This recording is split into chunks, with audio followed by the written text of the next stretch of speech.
कौन बैठाने वाला है? कौन बैठाएगा? क्या बात करते हैं? यह उन्नत हो गई है। प्रतिकार कर सकते हैं, संसद की मर्यादा है। सदैव मैंने इसका ध्यान रखा है महोदय। संसद तरफ यह मेरे बारे में कोई नहीं कहता। भाइयों ने बंकिम चंद्र चटर्जी के मेटाफर्स को सही अर्थ में नहीं समझा था। मौलाना रजाउल करीम ने कहा कि वंदे मातरम जैसे निर्दोष और सर्वांग सुंदर गीत को भी सांप्रदायिक कहते हैं, पर जिनके पास उदार दृष्टि है उन्हें वंदे मातरम गीत को समग्र दृष्टि से देखना चाहिए। वे देखेंगे कि उसमें बुत परस्ती का कहीं पर, अध्यक्ष महोदय, कोई दोष नहीं है। इसलिए अध्यक्ष महोदय जी, ये मैं कहना चाहूंगा, और अध्यक्ष महोदय, हमें देखना है कि इस्लाम किसको बुत परस्ती कहता है और उसकी हदें कहां पर हैं। सच्चाई है कि भारतीय मुस्लिमों ने बंकिम चंद्र चटर्जी के भाव को, कौन बैठाने वाला है? कौन बैठाएगा? क्या बात करते हैं? यह उन्नत हो गई है। अध्यक्ष महोदय रोकिए। कौन बैठाएगा? हमारे भाई में भाई हमारे साथी थे, हमारे साथी। अध्यक्ष महोदय, वंदे मातरम, प्लीज। अध्यक्ष महोदय, सच्चाई है। अध्यक्ष महोदय, संसद में कोई चाहे जो बोले, सच बोले, सत्य से थोड़ा परे भी बोले, लेकिन शोर शराबा नहीं मचाना चाहिए। खड़े होकर आप बाद में जब भी बोलने का अवसर मिले आप उसका प्रतिकार कर सकते हैं। संसद की मर्यादा है। सदैव मैंने इसका ध्यान रखा है महोदय। संसद तरफ यह मेरे बारे में कोई नहीं कहता। संसद की मर्यादा मैंने कभी नहीं तोड़ी। अध्यक्ष महोदय, सच्चाई यह है कि भारतीय मुस्लिमों ने बंकिम चंद्र चटर्जी के भाव को कांग्रेस के कुछ नेताओं या मुस्लिम लीग के नेताओं से कहीं अधिक गहराई और सही अर्थ में समझा था। और हमारे यहाँ की सूफी परंपरा में अध्यक्ष महोदय, विशेषकर पंजाब और बंगाल में अक्सर यह भाव देखने को मिलता है। जिस भाव से वंदे मातरम लिखा गया, ख्वाजा गुलाम फरीद ने लिखा है, ए हुस्न ए हकीकी नूरे अजल, ए हुस्न ए हकीकी नूरे अजल, तैनू वाजिब ते इमकान कहूँ, तैनू दशरथ लक्ष्मण राम कहूँ, तैनू सीता जी जानान कहूँ। जिसका भावार्थ है, हे सत्य सौंदर्य, हे दिव्य प्रकाश, तुम्हें क्या नाम दूं? क्या तुम्हें दशरथ कहूं, लक्ष्मण कहूं, राम कहूं या सीता कहूं? यह भाव। अध्यक्ष महोदय, एक मशहूर वकील राम जेठामलानी जी ने एक बात कही थी, मुझे अच्छी तरह याद है। वो अच्छी तरह मुझे याद है। उन्होंने कहा था कि इस्लाम में अल्लाह को रब इसलिए कहा जाता है क्योंकि उसका गुण है रबूबियत, यानी पालन पोषण करना। यही गुण मां में होता है जो अपने बच्चों के तन और मन दोनों का पोषण करती है। और यही दिव्य गुण हमारी मातृभूमि में भी है। अध्यक्ष महोदय, जिस तरह हम अल्लाह के सामने उसकी अनंत रबूबियत के लिए सजदा करते हैं, उसी तरह मां भारती के सामने भी सजदा करना हमारा फर्ज है, क्योंकि यह धरती हमारा पोषण करती है। इसलिए वंदे मातरम कोई हिंदू मुसलमान का सवाल नहीं है। अध्यक्ष महोदय, यह तो हर इंसान का फर्ज है जो इस धरती पर श्वास लेता है। अध्यक्ष महोदय, सच यह है कि वंदे मातरम ने भारत के सभी लोगों के दिलों को स्पंदित किया है, चाहे वो हिंदू हो या मुसलमान हो। बंगाली और संस्कृत में लिखा गया यह गीत तमिल, मराठी, कन्नड़, गुजराती, हिंदी, तेलुगु, मलयालम और भारत की हर भाषा बोलने वालों के दिलों में यह घर कर गया। और यह गीत अनेकता में एकता का सबसे बड़ा उदाहरण है। और इसी वजह से इसने उन लोगों को विचलित किया जो एक भारत श्रेष्ठ भारत के विचार से डरते थे। अध्यक्ष महोदय, सभी ने इसमें संगठित और एक होने की आवाज सुनी। बस कुछ लोगों ने इस गीत का मतलब गलत निकाला और गलत समझा। अब इस समझ को बदलना होगा, सही समझ पैदा करनी होगी और वंदे मातरम का भी सही अर्थ हमें समझना होगा। हम सबको यह समझना होगा अध्यक्ष महोदय कि बंकिम चंद्र चटर्जी जी ने वंदे मातरम के माध्यम से किसे संबोधित कर रहे थे। सब्यसाची भट्टाचार्य ने अपनी किताब में लिखा है कि जब बंकिम बाबू ने सप्तकोटि यानी 7 करोड़ आवाजों के बारे में लिखा तो उसका मतलब बंगाल प्रेसिडेंसी की पूरी आबादी से था, जिसमें बंगाल, बिहार, उड़ीसा, असम और छोटा नागपुर के कुछ हिस्से भी उसमें शामिल थे। अध्यक्ष महोदय, इसका उल्लेख स्वयं बंकिम बाबू ने 1872 में किया है और इसलिए 7 करोड़ केवल किसी एक समुदाय की आवाज नहीं थी। इसलिए 7 करोड़ केवल एक समुदाय की आवाज नहीं थी, किसी एक धर्म या संप्रदाय का यह नारा नहीं था। यह तो समूचे भारत की एक स्वर लहरी थी अध्यक्ष महोदय, जिसमें हर भारतीय की आस्था, हर भारतीय की आशा एक साथ गूंज उठी थी। जो लोग वंदे मातरम का विरोध इस आधार पर करते हैं यह मूर्ति पूजा को बढ़ावा देता है, वे बंकिम बाबू के विचारों की रत्ती भर समझ नहीं रखते हैं, मेरा ऐसा मानना है। वंदे मातरम में मूर्ति पूजा की कोई बात नहीं है अध्यक्ष महोदय। बंकिम बाबू स्वयं मूर्ति पूजा के समर्थक नहीं थे, यह बहुत कम लोगों को जानकारी है। बंकिम बाबू स्वयं मूर्ति पूजा के समर्थक नहीं थे। यह बात उनके द्वारा सन 1874 में लिखे गए एक लेख से बिल्कुल साफ हो जाती है। और अध्यक्ष महोदय, बंकिम बाबू के लेखन से यह भी स्पष्ट होता है कि उनका मानना था कि भारतीय संस्कृति में भगवान की प्रतिमा यह भावगम्य है, एक सेतु है, एक माध्यम है सत्य को जानने का, माध्यम है ईश्वर के स्वरूप को समझने का।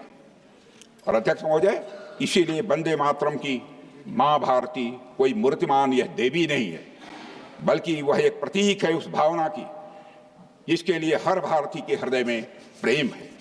और मैं दोहराना चाहता हूं कि ब्रिटिश शासन और कुछ कट्टरपंथियों ने शायद इस बात को नहीं समझा था या समझने का प्रयास नहीं किया था कि वंदे मातरम के मूल में है क्या। लेकिन मैं पूछना चाहता हूं कि कांग्रेस पार्टी ने इन लोगों का साथ क्यों दिया, जबकि हम लोग तब भी वंदे मातरम के साथ हुए अन्याय के विरोध में खड़े थे और आज भी हम वंदे मातरम के सम्मान के साथ किसी भी प्रकार का समझौता नहीं करेंगे। वंदे मातरम का गौरव हमारा गौरव है, हमारा गौरव ही नहीं है, हमारे पूरे भारत देश का यह गौरव है। और अध्यक्ष महोदय, स्वतंत्रता आंदोलन में महात्मा गांधी, बाल गंगाधर तिलक से लेकर राजेंद्र बाबू और डॉक्टर श्यामा प्रसाद मुखर्जी जैसे महानायक मौजूद थे, जो भारत की सभ्यता और संस्कृति पर गर्व करते थे। और इसी का प्रभाव हमारे संविधान की मूल प्रति में अंकित चित्रों में दिखता है। त्रिलल लाल बोस जी के मार्गदर्शन में बने ये चित्र भारत की आत्मा को भी अध्यक्ष महोदय प्रतिबिंबित करते हैं। सिंधु घाटी सभ्यता की मुहर, वैदिक आश्रम, श्री राम और रावण का युद्ध, गीता उपदेश, भगवान बुद्ध का धर्मचक्र, नटराज, महाबलीपुरम का गंगा अवतरण, छत्रपति महाराज शिवाजी और गुरु गोविंद सिंह जी, इन सबको संविधान में सम्मान मिला है। संविधान में अंकित चित्रों में भारत को उसी रूप में दिखाया गया है जैसा हमारा भारत है, सभ्यतागत, आध्यात्मिक और गौरवशाली भारत। अध्यक्ष महोदय, लेकिन आजादी के बाद कांग्रेस ने भारत की सभ्यता, संस्कृति और यहां तक कि भारत के संविधान को भी हमेशा अपने संकीर्ण हितों की बलि चढ़ाया। तुष्टीकरण की राजनीति कांग्रेस के लिए हमेशा संविधान, भारत की संस्कृति, सभ्यता, संप्रभुता और मानवता के ऊपर रही है। वंदे मातरम के साथ कांग्रेस ने संविधान को भी खंडित करने का काम किया।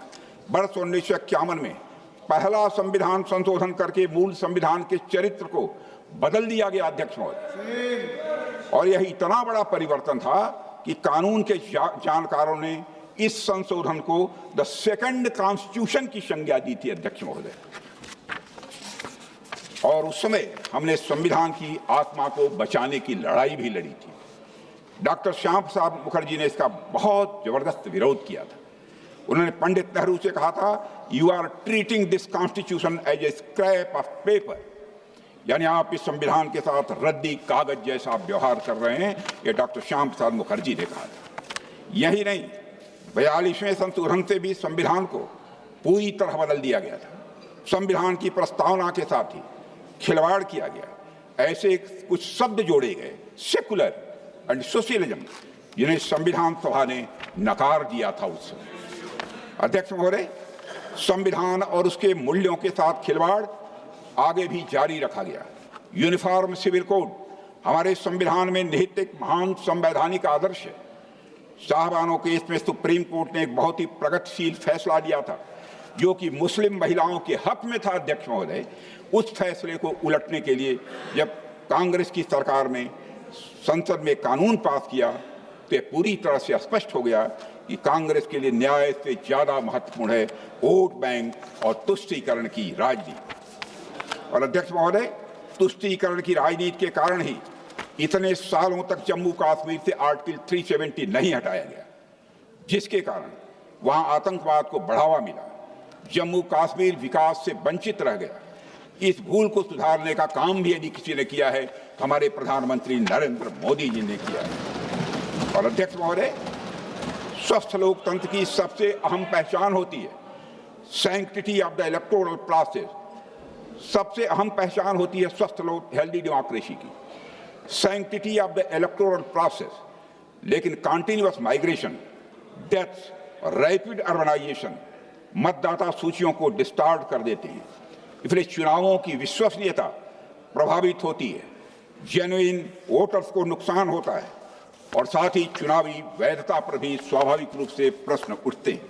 यहीं पर अध्यक्ष महोदय एसआईआर जैसी प्रक्रिया की आवश्यकता पड़ती है। यहीं पर अध्यक्ष महोदय एसआईआर जैसी प्रक्रिया की आवश्यकता पड़ती है ताकि मतदाता सूची को ठीक किया जाए। लेकिन जब कुछ दलों के नेता चुनाव हारते हैं या उन्हें हार सामने दिखाई देती है तो वे इस पूरी प्रक्रिया को हिलाकर कटघरे में खड़ा कर देते हैं और यह संवैधानिक संस्थाओं के प्रति गहरे अनादर भाव को दर्शाता है। अध्यक्ष महोदय, अब यही लोग लगातार चुनाव आयोग पर एक साजिश के तहत हमले कर रहे हैं। यह कोई साधारण आलोचना नहीं है, यह एक सोची समझी साजिश का यह हिस्सा है। अध्यक्ष महोदय, संवैधानिक संस्थाओं को बदनाम करना राष्ट्र के साथ अन्याय है, क्योंकि यही संस्थाएं हमारे लोकतंत्र की रीढ़ हैं। लेकिन इन दलों के लिए यह कोई नई बात नहीं है। संस्थाओं को कमजोर करना और उनके निर्णयों पर संदेह खड़ा करना उनकी लंबी राजनीतिक परंपरा रही है। आज जब देश मजबूत लोकतांत्रिक मूल्यों के साथ आगे बढ़ रहा है, तब ऐसी नकारात्मक राजनीति न केवल निराशाजनक है बल्कि देश हित के विरुद्ध भी है। अध्यक्ष महोदय, कुछ दल अपने राजनीतिक स्वार्थ साधने के लिए सिर्फ कॉन्स्टिट्यूशंस को ही नहीं नुकसान पहुंचाया है, बल्कि अपीजमेंट पॉलिटिक्स के लिए भारत की संस्कृति को भी नीचा दिखाया है। अध्यक्ष महोदय, यह बात इतिहास के पन्नों में दर्ज है कि जब डॉक्टर राजेंद्र प्रसाद जी ने सोमनाथ मंदिर के पुनर्निर्माण और उद्घाटन में शामिल होकर सांस्कृतिक पुनर्जागरण का संदेश देना चाहा, तब कांग्रेस ने इसका कड़ा विरोध भी किया था। राम मंदिर निर्माण की मांग करोड़ों भारतीयों की आस्था की प्रतीक थी, लेकिन कुछ दलों ने न केवल वोट बैंक की राजनीति के कारण इसका निरंतर विरोध किया, सदियों के संघर्ष, एक लंबी न्यायिक लड़ाई और सुप्रीम कोर्ट के ऐतिहासिक निर्णय के बाद कहीं जाकर भगवान श्री राम के मंदिर का निर्माण हुआ है। और यह केवल एक मंदिर का निर्माण नहीं है, बल्कि यह भारतीय सभ्यता के आत्मगौरव की पुनर्स्थापना भी थी। अध्यक्ष महोदय, इन सभी बातों को देखकर मैं ये कह सकता हूं कि वंदे मातरम की अस्वीकृति धार्मिक नहीं बल्कि स्ट्रेटेजिक थी। वंदे मातरम की अस्वीकृति धार्मिक नहीं बल्कि स्ट्रेटेजिक थी।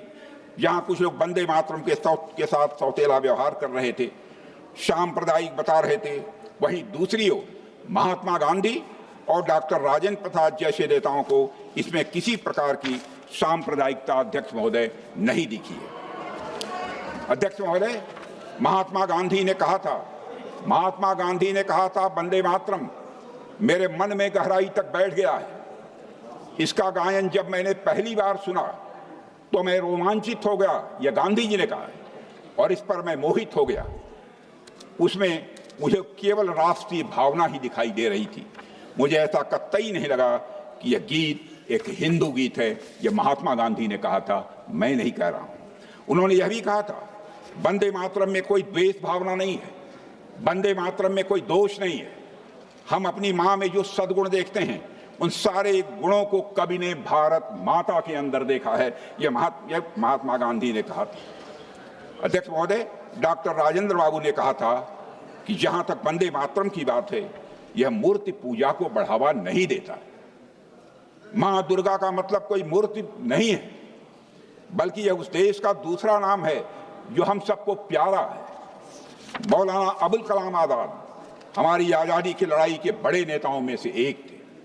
उन्होंने भी वंदे मातरम की नैरो और सेक्टेरियन इंटरप्रिटेशन को सिरे से नकार दिया था। मौलाना अबुल कलाम आजाद ने भी, उन्होंने भी वंदे मातरम गीत को बहुत गहराई से देखा था। अध्यक्ष महोदय, उन्होंने इसमें इस्लामी सिद्धांतों और वेदांत दर्शन का सुंदर मेल पाया था। उन्होंने इसमें इस्लामी सिद्धांतों और वेदांत दर्शन का एक सुंदर मेल पाया था। वेदांत कहता है सच्चाई के बहुत सारे रूप हो सकते हैं, एक ही सत्य को अलग अलग लोग अलग अलग तरीके से देखते और पूछते हैं। अध्यक्ष महोदय, दूसरा विचार इस्लाम से आता है। वहां वहदते दीन यानी सभी धर्मों की एकता की बात है। इस्लाम में भी सभी धर्मों की एकता की बात है। और सुलह कुल यानी सभी के साथ शांति और भाईचारे की बात की गई है।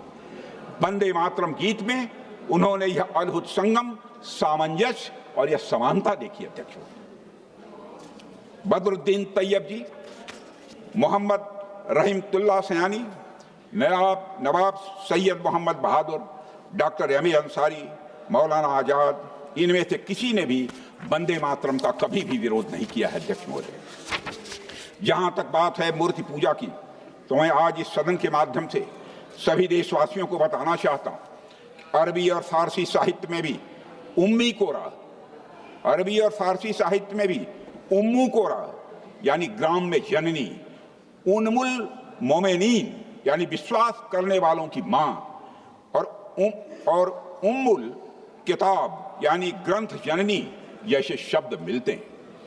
क्या इन्हें भी मूर्ति पूजा की संज्ञा दी जाएगी? क्या इन्हें भी मूर्ति पूजा की संज्ञा दी जाएगी?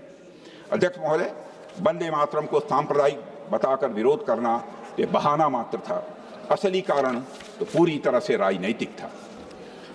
अध्यक्ष महोदय, सन 1885 से लेकर 1905 तक कांग्रेस का न अपना कोई राष्ट्रीय गीत था, न अपना झंडा।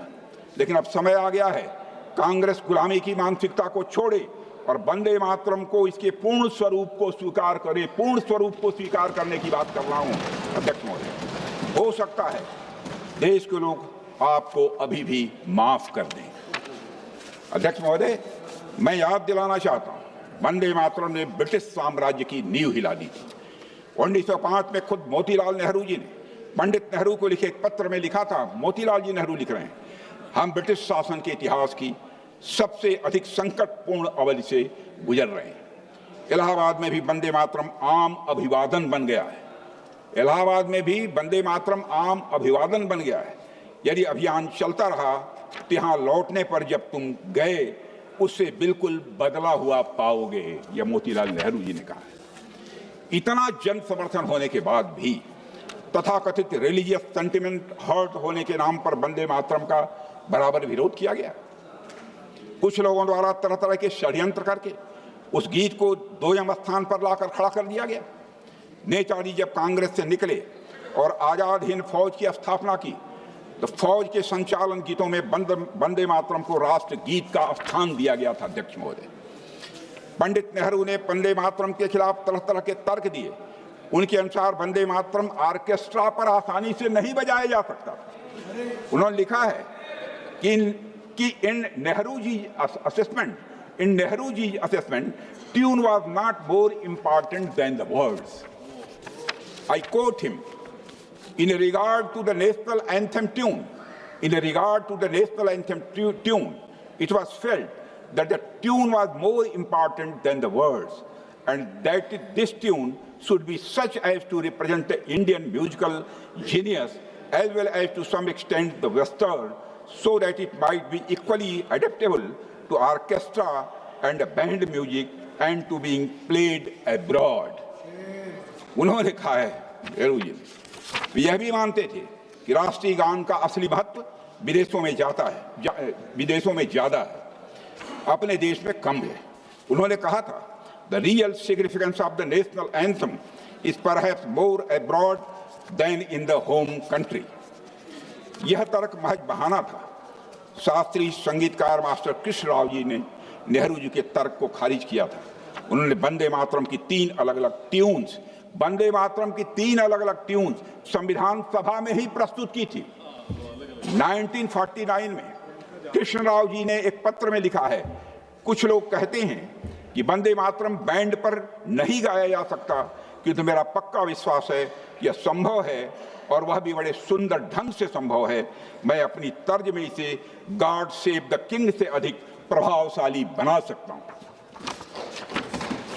अध्यक्ष महोदय, और तो और स्वयं गुरुदेव रविन्द्रनाथ टैगोर ने भी बहुत पहले ही वंदे मातरम की ट्यून तैयार की थी, लेकिन पंडित नेहरू ने वंदे मातरम के खिलाफ अपना मन बना लिया था। अध्यक्ष महोदय, नेहरू जी ने कुछ लोगों का हवाला देते हुए कहा भी था कि देयर वाज नॉट इनफ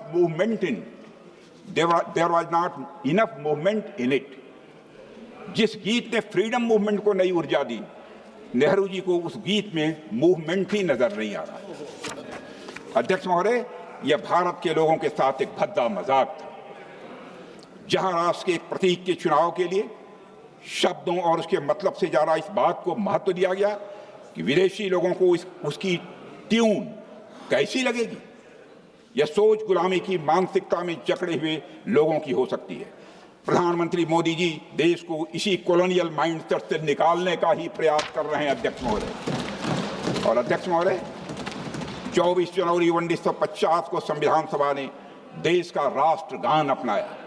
संविधान सभा में राष्ट्रगान पर हुई चर्चा कुल मिलाकर 30 मिनट से भी कम चली थी। राष्ट्रगान पर चर्चा कुल मिलाकर 30 मिनट से भी कम चली थी। क्या इसका अर्थ यह था कि राष्ट्रगान अन्य मुद्दों की तुलना में कम महत्वपूर्ण था?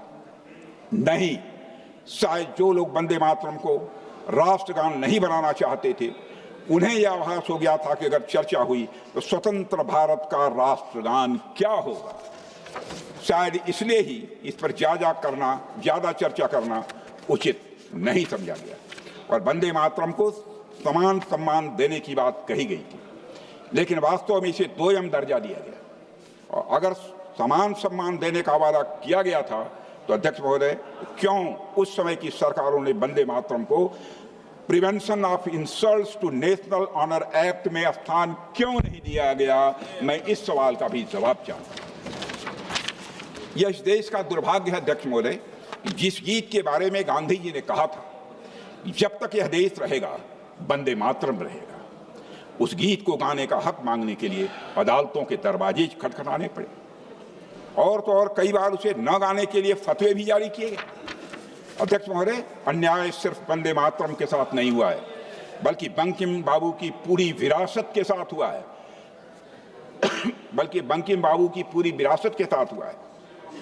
पश्चिम बंगाल के कांतलपाड़ा में स्थित बैठक खाना, जहां बंकिम बाबू ने वंदे मातरम गीत लिखा था, राष्ट्र के लिए वंदनीय स्थल होना चाहिए था वो, लेकिन जो उपेक्षा वंदे मातरम की हुई वही उपेक्षा उस स्थान की भी हुई। इस जगह से न केवल लोग अनजान हैं, बल्कि इस जगह की स्थिति भी अध्यक्ष महोदय बहुत ही दयनीय हो गई। अध्यक्ष महोदय, वंदे मातरम के साथ बंगला भाषा के साथ भी अन्याय हुआ है। बंगाल और बंगला भाषा की स्थान बंकिम बाबू के साथ हुए अन्याय को हमारी सरकार ने बंगला भाषा को क्लासिकल लैंग्वेज का दर्जा देकर सही करने का प्रयास किया। और अध्यक्ष महोदय, आज हम आजाद हैं, हम दुनिया की एक बड़ी ताकत हैं और विकसित राष्ट्र बनने की राह पर हम तेजी से आगे बढ़ चले हैं। मैं आज सदन को बतलाना चाहता हूँ, 150 वर्ष पूर्व लिखे वंदे मातरम गीत में आज के भारत के उदय का मार्ग भी देखा जा सकता है। वंदे मातरम के माध्यम से बंकिम बाबू ने उत्तिष्ठ जागृत का संदेश दिया, यानी जब भारत का हर नागरिक वंदे मातरम कहेगा तभी भारत सशक्त बनेगा।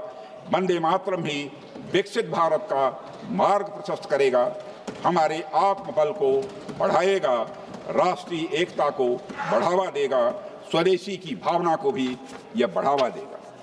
अध्यक्ष महोदय, मेरा सभी सांसदों से आग्रह है कि हम सब एक साथ आएं और विचार करें कि क्या हम कॉन्स्टिट्यूशन के आर्टिकल 51A के तहत सभी नागरिकों के लिए एक नई फंडामेंटल ड्यूटी नहीं जोड़ सकते, जिसके अंतर्गत हम वंदे मातरम का वैसा ही सम्मान करें जैसा कि हम राष्ट्रगान का सम्मान करते हैं। अगर हम ऐसा करते हैं तो यह वंदे मातरम और इसके लेखक और बंगाल के महान राष्ट्रवादी चिंतक बंकिम बाबू को एक परफेक्ट ट्रिब्यूट होगी। अध्यक्ष महोदय, मैं मानता हूं। अंत में अध्यक्ष महोदय, मैं कहना चाहता हूं, वंदे मातरम हमारा गौरव है, हमारी पहचान है और हमारे संविधान की सबसे ऊंची पुकार है। वंदे मातरम मातृभूमि के प्रति वात्सल्य का अनहद नाद है।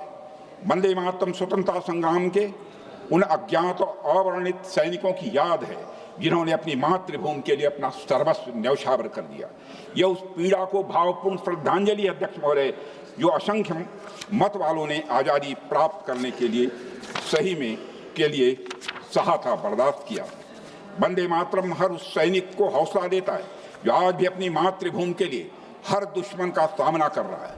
अध्यक्ष महोदय, वंदे मातरम हमारी एकता का भी प्रतीक है, स्वाधीनता का संकल्प है, वीरता का यह जयघोष है, त्याग का महामंत्र है और बलिदान का यह अमर गान है। वंदे मातरम, वंदे मातरम हमारे गौरवशाली अतीत का स्मरण है। अध्यक्ष महोदय, हमारे स्वर्णिम भविष्य का आह्वान है। अध्यक्ष महोदय, और वो यह मातृभूमि का, मातृभक्ति का एक अनुपम भाव है, संस्कृति का शाश्वत प्रकाश है। अध्यक्ष महोदय, सभ्यता का यह गौरव है, धर्म की रक्षा का यह संदेश है, कर्म की प्रेरणा है, शक्ति का आह्वान है, विजय का विश्वास है, अमरत्व का स्वर है, पवित्रता का स्पंदन है और आस्था का आधार है। अध्यक्ष महोदय, वंदे मातरम भारतीयता का और राष्ट्रीयता का, वंदे मातरम भारतीयता का और राष्ट्रीयता का एक सशक्त हस्ताक्षर भी है। अध्यक्ष महोदय, इसलिए गर्व से कहो, वंदे मातरम, वंदे मातरम।